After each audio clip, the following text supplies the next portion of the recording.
Welcome back to our Acadiana Live Kitchen. I haven't done a segment in here in a while, so I'm excited to have Mandy Armentor with the LSU Ag Center back with us here for our Spice of the Month segment. But Mandy, I was just telling you, I think I need to change the name of this because a lot of times we talk about herbs rather than a spice, and that's the case for July, the month of July, the herb of the month. So what is it?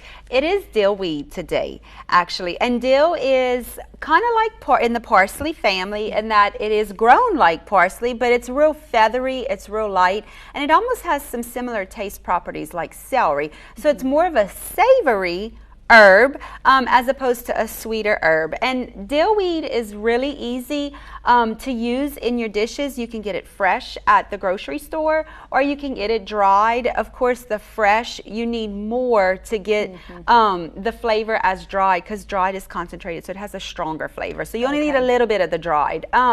But dill is found, more originated in the Eastern European area, but it is associated in a lot of Mediterranean foods.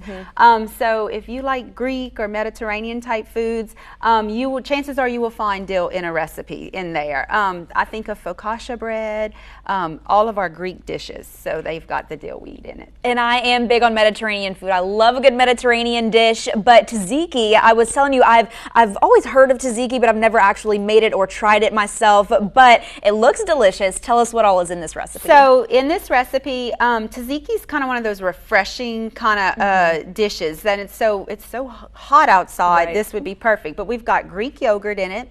We've got some of the fresh dill weed, about 3 teaspoons.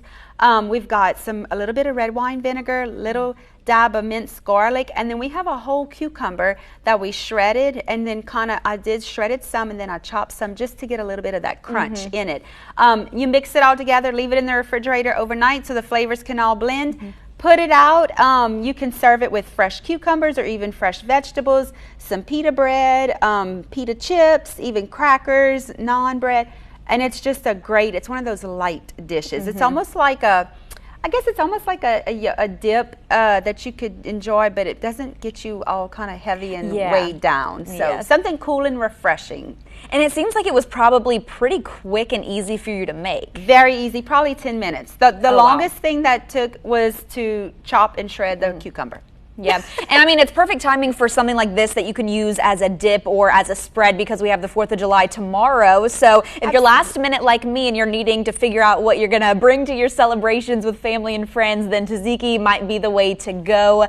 Did you use both fresh and the dried dill, or did you use just the fresh? I did just the fresh in the recipe, and absolutely, like you said, if you're kind of running in the last minute and we're told, oh, by the way, you need to bring something to your tomorrow's celebration, this is going to be perfect. Little time at all. You know, you can run in the store, grab what you need, grab the dipping devices, as I call it, but whatever breads or cucumbers or fresh vegetables you want, go home, whip it up, put it in the refrigerator, forget about it, and you can roll up at your 4th of July celebration with something real cool and airy, and you don't have to tell them what it's all in it. They can just be wowed for it, because a lot of times we find that if you tell people what it is, they're going to turn away because I don't like that, or I don't like that one ingredient. Or I don't like this kind of picky food. Eaters. Yes, and it goes great. I didn't mention, but you can even make put it as a spread on a pita bread.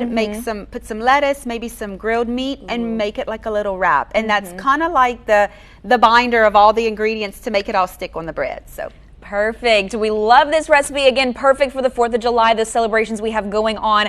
Maybe you're celebrating today, and here's a little last minute tip for you guys, or you can whip it up for tomorrow. Again, leave it in that fridge overnight to let all the flavors combine. Mandy, thanks again for joining us for our herb of the month. And we will have another one for you guys next month, so make sure you are tuning in. These are always going to be on Mondays. But again, dill, you can use it, the dried version or the fresh, and we'll have this tzatziki recipe posted on our website later today at klfy.com.